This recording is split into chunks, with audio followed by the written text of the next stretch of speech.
have to. My feeling is offshore entities should not be. They're not subject to our rules. How can you allow offshore, like, yeah, I don't know. It's very down because it seems like they received additional scrutiny, right? Because now people are starting to look at it, and I saw that their value went down considerably. not actually like this incredible business that you thought it was, that you're going to get rich easily. So don't do that. Go do crypto. You got to get into crypto now. And then it became inefficient.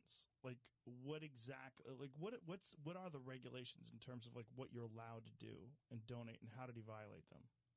So I think the big violation was you're not supposed to, and that's ultimately what he was doing. But it also looks like he was donating through some of his executives, and I mean the whole thing was shady all the way down. Like assets, you can check yourself. Like I have $1 billion in USDC. Well, that's great. But it doesn't matter if I have $1 billion in crypto, Bitcoin, whatever, if I owe $2 billion. Right. That's everybody. I ask him, and he doesn't want to talk to me.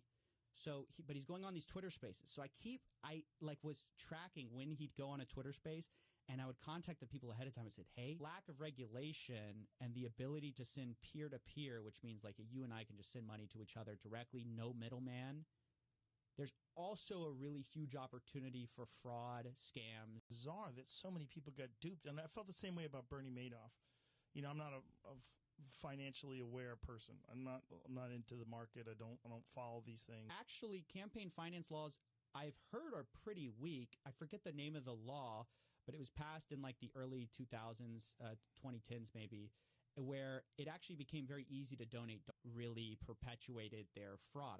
I can break it down. How much do you know about the FTX Let's situation? break it down for people that don't know about it. So let's do it. So okay. FTX was this crypto exchange. Put like let's say I have Ethereum, one Ether into this mixer, right? This pool of money. A bunch of people are putting one Ethereum into. You can know their assets. So it's like a big thing recently in crypto. They'll say, hey, we're going to show you proof of reserves. What does that mean? They mean we'll show you on-chain all our – we don't know. I mean, there's only a few that are bigger, like there's Binance, very opaque company. We don't exactly know. And what has happened to Binance since FTX went? So he decides to donate dark to a Republican, like to Republicans. And part of the accusation is he knowingly did this through one of his I didn't really know what I was looking at the time. Then I go to college, and all my friends get an MLMs, multi-level marketing, you know, sort of like just like the hey, you're going to get rich. So I was always getting invited to these like get rich seminars. Now I can just send you $100K. It's going to take me 5 minutes. So that's why when people like kidnap people's data and things along those lines, they'd like to get paid. He blamed all the wrongdoing of FTX on Alameda Research. And he said, I don't control Alameda Research. Even though he was the owner, he's no longer back. Everyone loses confidence. Everyone sells their FTT tokens. No one wants to buy it. It's worth nothing. So how did this all fall apart? Great question. So it's LGBTQ plus causes. And it was through a guy, and the guy was like, I feel a little uncomfortable with this. And they said, well, we don't have anyone trustworthy at FTX we can donate through because every day it's getting less valuable. So the question is, what do you do if you're in that country making money? If you want regulation for, I guess, offshore crypto exchanges, right? And so these campaign finance, these violations. Found out how to be successful. And if you invest with me, I'll save you time. You know, you could do it yourself, Joe. You could do it. But what? It's going to take you 5 years. Get with me, and I'm going to shortcut your might be one of the first, like, trillionaires or whatever, like he's such a great entrepreneur. They think he's such a genius. It might have been one of the A1Z guys. Initially, he thought he was going to be able to figure out a way to pull all the company's assets together and I think make everybody sound and repay everyone. And victims would reach out to me. They'd be like, hey, I'd been scammed by this guy, and I didn't realize what was going on. And you showed me, you know, sort of like how the whole scheme worked. Views about what?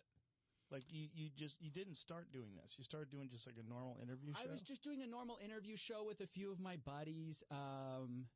And he's like, well, you know, like think of it like a box. and, you know, you tell a bunch of investors, you know, hey, if you put money in this box, we can get some money out. I'm this guy who's going to maximize good in the world, you know, and that was his reason for working all the time. I mean, that's the justification to be hopped up on amphetamines. It's like maximize productivity, maximize human happiness. These guys basically, a lot of these people backed Sam with the highest endorsements. And so if you're just an average person, you're thinking, well, how much more due diligence can I do than all these other guys? Fine.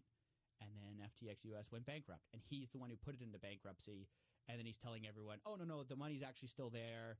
I mean, he was constantly giving a conflicting narrative stuff. And you start to have repeat occurrences. Like, I just cover stuff all the time, and you see echoes of the same thing. I just had somebody just a couple of days ago, I was interviewing for this news scheme we're looking at, and he said, you know, it wasn't a scam. I've said this before because I root for nerds to like be that successful that you just completely living outside the norms of society, just fucking. Handle now is they're finding a bunch of campaign finance violations because he was trying to influence politics, U.S. politics. I mean, it's insane how deep. How does a guy like that not wind up getting indicted? I ask myself that every day. There's so many. Is it a matter of time, or is it Tom Brady backs him? Well, Tom Brady's got to have some guys who are looking into this, and then it's like, well, BlackRock backed him. Well, BlackRock definitely has some guys who looked into it. Right. It's Sequoia Capital. They said he was outright the proceeds of criminals. I mean, we know that these criminals do launder their money through a lot of these crypto exchanges, through mixers. It's just sort of the touch your money, obviously. That was the whole point. It's like, you deposit with us, we're not going to do anything with your money. It's your money. It's like a deposit. Like it's almost like a bank. Like you deposit with a bank. Your bank isn't supposed to go ahead and take your money. I watched the new CEO, talk about it. Yeah, about him trying. That's John Ray. Yeah, trying to unravel it, and it's amazing. Like they tracked his account. He's playing League while on calls about the failure of FTX. Wow. Just imagine the arrogance. Is that arrogance? Right? The inflation rate, I think, is like 75% or something like that. It's an unimaginable, it's just out of control inflation. And if you hold on to your Turkish lira, you're in for a bad time. I have 2 employees, and both of them are overseas. Like one of them's in London, one of them's in Ukraine. And so for me, I have to pay them, and you know, I have to do that to their other friends. They're all saying it's okay. Let me put money in. And it's just a huge case study that just because other people.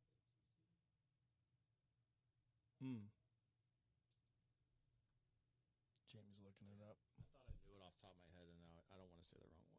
A16Z. A16. That is his background. And so I asked, you know, Sam, I was like, you know, what does it say if this is your chief regulatory officer? This guy, $10 million, or your data's lost forever. And you're like, call the police, and you go, hey, track this guy. And they're like, to what? To a Bitcoin wallet? Like the house always wins, right? So when FTX was taking off, it just seemed like everyone who was someone was backing him. So then it was okay. And then I think a lot of these people deferred money and go start trading with it, unless, you know, obviously we have FDIC insurance, stuff like that. But like they didn't have that. They just take your money, go trade with it, and that's where the disaster started. Which thankfully she did, and she's fine now. She takes medication to replace the hormones her thyroid would generate. But I saw my mom kind of get swept in this thing that I knew was nonsense. But I went to school for chemical engineering and hated it. I was miserable. I was like, I do not want my life to be earning 2% more of, you know, of a bottom line for ExxonMobil or any kind from the, you know, the arms of one huckster to another. Like it's just like it's almost to something worse. Most of this 10 billion is just their own tokens. So CZ takes this opportunity to kind of spread some, you know, sort of information about that. He says, hey, we're actually, you know what I mean? Right. It's like people get away with it. It's just there's too many people doing it. And you'll catch some people, but ultimately a lot of people will just basically skate by, even though by all rights they should have been rich. Like you have $1, I'll let you trade with $100, and that's going to be like one reason you come to my offshore exchange. I can offer you more leverage than the guys who are like, you know, just kind of grifting here. And so, but you'd see them in nice cars, and so I was like, what am I looking at? And then as I'm doing my YouTube show, I'm like, I get fed a bunch Or of. is it just pure addiction? I think, those multiplayer games, those, online role-playing games, that's what that is, right? It's like I think it's is it a MOBA? If you're from this one, you're not okay. Or I might say, hey, like CZ has connections to China, like maybe that's a problem. Or CZ has connections to here, maybe that's a big deal. A Matt Levine interview with Sam Bankman-Fried. He didn't call him a fraud outright, but he's like, hey, it seems like you're in the Ponzi business, and business is good. Whoa! And what did he say to that? I used to play like a variant of League, so I know it's fun, but it's not like fun to the point. Look, this guy's whole thing was like, I'm this effective altruist, guy who enabled God or who helped cover up God mode, and he's like, well, I don't want to comment on other people, or it's just like, well, how does he skate on that? Like, how of that token, then you sell it off, and then the price plummets. So you thought you had a bunch of money, but actually it's worth nothing. Like, there's all these new scams that have emerged as a result of people getting interested in this idea of an alternative abilities. It's hard to know. So people really just take you at face value, and they have to trust that, like, oh, other people are invested, so I guess I'll jump in too. And that's what is buying both, lying about it, so that you can get all the good press of like caring about all these social issues while also not caring at all. You can't do that and then say, oops, I played a little too much of my video games and lost billions of dollars. Like, this doesn't fly. Well, he wasn't saying that I played the video games and that's why I lost the money. But at the end, when you're like ready for this thing to go down, because I know as soon as I get on, it's going to end pretty quickly after. I said, let me ask him some real hard questions. Because all these guys are like, Sam, we want to store your money somewhere else. How do you store it? So there's this idea of like these alternative currencies that are kind of interesting. And then there's some arguments that like, hey, if you're someone like me, that this guy, he got away with lying so long and perpetuating this image of himself as this generous billionaire. He's sort of the next Warren Buffett, that when everything goes wrong, right, people in charge who are going to take the fall, you resign, and then you blame it on them later when everything goes wrong. His problem, though, is Caroline Ellison flipped on him.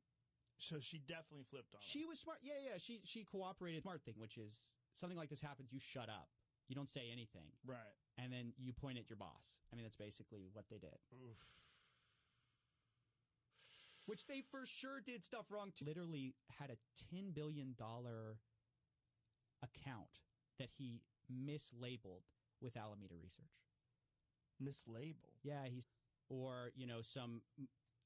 something like Europe or something like that is you are subject to all these regulations which require you to be a little more careful. Oh, those are pesky.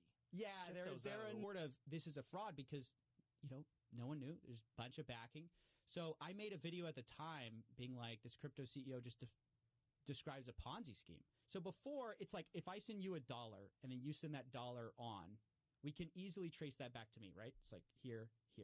But if I send $1 to you and everyone's sending you $1 and then you're sending $1 to all, so it's like things are good for now. Yeah. You don't know. That was the problem with the FTX. Like, they had hidden all their numbers. Like, Sam had, you're like, it's this magic internet money. Magic. How do you get some of that? How do you get some of that magic internet money? Well, you have to go somewhere to buy it. And so it's a crypto exchange is where you kind of go. You put your fee on. He launches Alameda Research first, which is just like this trading firm, which basically the idea here is we have some ideas. We're going to raise a little bit of money and we're going to involved in what you do. It's a weird thing. So when did you start your YouTube channel? So I started it a few years ago, 2018, 2019, This stuff went down. And a report comes out from CoinDesk where it shows FTX's balance sheet. It shows actually what tokens they have. For one of the first times, it was kind of... And so now it's trying to be sorted out by the guy who literally unraveled Enron. And he says, this lawyer goes, it's worse than Enron. Washington. And I think there was like a tweet from Sam saying like, oh, like I'll see you the next time you're in Washington or something like that. But like, it was kind of a dig because he knows CZ can't go to Washington. Like he would be regulators when he was trying to impose regulations or encourage regulations. How could that have benefited him as opposed to Binance? Like what could they have possibly done to make it easy? Hey, just make this problem go away. This is the CEO. Like, go blame it on somebody else. Go blame it on some third party that got access to our website. Say it was like a glitch or something. And so that's and basically shell games where you're hiding the money. Yeah. You're saying, oh, invest in this. This is going to become valuable later, but you actually own a bunch of crypto. Ransomware. Yes. Yeah. Yes. 100%. Because before it was like, okay, you need to use like Western Union or sort of one of these places where you can kind of send money without too much scrutiny, not having sort of like it's maybe not big enough. They're good people, a lot of the people going after these guys, but it's like trying to catch everyone who's speeding. Yeah, tokens is the individual, you can think of currency, right? So it's like the individual. So Bitcoin is, you have Bitcoin, then you have, it's one of the cryptocurrencies. You have Ethereum, eventually got paid out like $2 billion. Whoa. Yeah. Some of it was in this FTT token, though. So they have a bunch of FTT, right? And so it's like November was when all... It's amazing that things with this amount of money can get this far sideways before anyone knows what's going on. This is the problem with offshore accounts and stuff. Nobody knew what was going on behind the scenes. So even though they said, we're not going to touch your money, as soon as you deposited Bitcoin, I talked to some of the insiders at Alameda. They said they had this backdoor company, so they have to report everything. So if you're offshore, you can kind of not do any of that. You can play fast and loose. And, for some people, they think that's better. They can offer, let's say, 100x leverage. All the crypto people were trying to control regulations to favor their individual business situation. And so CZ felt like he was being cut out in Washington. Yeah, Elizabeth Warren wrote a letter to them. They're being looked at much more closely. Ultimately, all of these things are so opaque in the sense that that's the issue was FTX's problem was not CZ. Ultimately, he's kind of the guy who pushed over the House made. The problem is when the exact moment FTX can't pay you back is the exact moment that FTT becomes worthless. So you think you have all this collateral, some reactions, but not much. What I noticed is it resonated with people beyond the views, if that makes sense. I was just there was something different about the reaction to it. Vic money system. Especially in our modern age, it seems like you can understand where they're coming from, the average person. It wasn't like he was some random fly-by-night guy. He was well respected in the Wall Street space. People thought he might take over the SEC after the current person had stepped down. They thought he was going to take it over. Wow. One of the first things the guy does is he controls it, but he renounces ownership. He goes, oh, I'm passing it off to some sham director.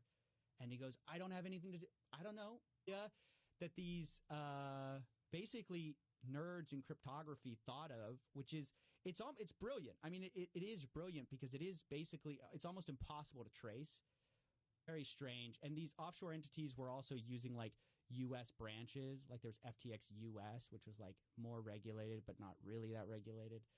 It's one guy who lost a hard drive and who's paying people to go through a landfill to try to find his hard drive because there's billions of dollars worth of Bitcoin on that hard drive. Yeah, people lose their. There were some margin trading accounts, and I'm like, no, but there were people who didn't trade with margin. There were people who just put their money with you, and they wanted. But FTX was sort of the worst offender. Is let's say I give you a loan, Joe. So an unsecured loan would be I give you $1 million and I don't ask for anything. So they were paying everybody to promote this FTX crypto exchange. And the idea this is the next big thing, right? And this is where you're going to make money. Binance hasn't had similar problems. No, they've had a few runs and they've covered withdrawals. So it's just the problem is a lot of it's a black box. There were things that were coming out questions about, okay, they say they have all this money. Where on chain is it? So the blockchain, everything's publicly, you can see it. And she would drink it up because she thought that would make her better. Ultimately, my dad convinced her, you got to get the surgery. This ain't going to fly. You have to, ultimately get the surgery. These exchanges where it was worth more. So he was arbitraging this difference in prices. And then after he made his money that way, he I'm blanking on the name right now. But A1Z? What is that? No. I'm sorry. I'm blanking on. It's this famous. I'm going to remember it right after I get out of here. It's one of the famous. Inevitable. It is inevitable. So something to understand. FTX was insolvent long before it was realized that they were insolvent. Right? So the fact that they were all living together and fucking each other in this giant penthouse, this $40 billion penthouse, the things, it's insane. It's really, I almost wish I saw this, and that my experiences up to that point, it kind of led me to like, I want to say something, but why is nobody saying anything? It just seemed like there was this, these people pitching this stuff and nobody was talking about it. So I made this random video and then you'll launch your own token that people can invest in, sort of like they're investing almost in your crypto exchange. And so that was actually one of the ways that FTX, actually his whole technique of shifting the blame like onto Alameda and like, I don't control Alameda. I've seen something very similar. I'm investigating this Ponzi scheme that's offshore. Kept making the videos, and ultimately they never did. But I start doing that, and after I cover get rich quick schemes for a while. Did you interview him before the scandal? No, not before the scandal. So it's like as it was going down. As it was going down, he goes on all these Twitter spaces. He doesn't want to. He's doing interviews with Z on Twitter. I probably butchered his name, but he was actually originally sort of an ally of Sam. So he invested in FTX early on, put $100 million in, and pilfering FTX, the customer deposits, and was using it in Alameda Research, which was his trading firm, to try to make extra money, and he lost it. And so this is all because it's on. But like, it was very clear the internal conversations were they knew they were committing fraud. They knew they were doing things wrong. And this idea was, well, no one's going to catch us, right? Nobody's located out in the Bahamas, which is a great place to put your... Why do they do it in the Bahamas? Because it's unregulated. So the problem with doing stuff in the United States, all these other guys buy into him. Right. And then they themselves are kind of also looking at each other, being like, well, that guy did it. Like, what? It's the hottest deal. And in the FTX case, how much of it was getting celebrities to endorse the platform? It's huge. This is what I wanted to say. Like, the more I study success, 2 months, you're going to be making 5 figures a month, 10 months, maybe 6 figures a month. And I've done it for people before. That's the social proof. I've shown people how to do this. Coinbase or something like that. Right. So FTX launches. Let's start with who Sam Bankman-Fried is. He's kind of at the center of all of this. Sam Bankman-Fried is this guy who comes, he's the son of 2 Harvard lawyers. There was a lot of fear of missing out, or FOMO, in the markets at the time. Everyone thought, oh, cryptos, you have to get in now, right? Because if you get in now... Why the celebrities are important. And that's why... Huge part of it. The connection to BlackRock is important. Huge part, yes. Because they're the legitimacy that says, hey, I'm, His whole thing was he did this thing with Ultimate Bet. So he was one of the lawyers. So there's this poker site called Ultimate Bet. And he got caught in this scandal where they had enabled this thing called, I hadn't really found my footing. But throughout my entire life, I had kind of had this relationship with like hucksters and fraud where, when I was in high school, my mom got thyroid cancer. They bring on people like Tom Brady to promote it.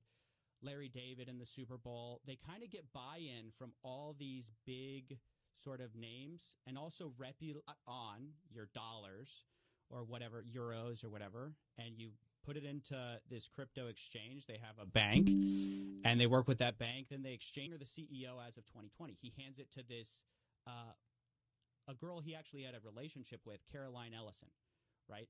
And she supposedly controlled it. He said she did a God mode on Ultimate Bet, where the CEO could see everybody's hands and play on the site, seeing everybody's hands. So the money system has to be safe. Like, your grandma has to be able to charge back her credit card when there's a fraudster, right? Like, yeah. or this whole thing doesn't work. You can't rely on people being technically savvy in order to... What I know is everyone's always interested in pulling up the ladder after them and like building the kind of the rule book around like, hey, like, if you're from this certain jurisdiction that we're a part of, you're fine. If you're not, like the X said in their terms of service. So one of the really big problems was they actually weren't doing that, but nobody knew because nobody had to look at their books. Like it was very opaque. After the fact, he's like he's still playing video games, and you're like, can you have the decency to get off the video game and talk to people? So bizarre. It's just so bizarre. I too am safe because Tom Brady's got his money there, so I just put my money So there. is the lure is like how Bitcoin used to be worth very little, and then one time it was with the high of Bitcoin. You know, now if you're some criminal, laundering money has just never been easier. Instead of taking $100,000 across the border or wiring it where it can get held up by a bank And sell off all his tokens, would they be still solvent today or still in operation today? Would they not crash, or was this inevitable? They kind of shut down. Myself and some other people were saying, like, we think they're insolvent because we had taken a look at their numbers and we said, there's no way they have the money for this. They don't have the token. But it means playing League of Legends while on investment calls. Like, at the time, that was seen as this charming, like, genius thing. On calls. On calls. You could hear, even actually, okay, it's this guy who drives a Toyota. So you go like, well, why does he need to scam me if he's driving a Toyota, right? Then it's like, which Sam Bankman-Fried did.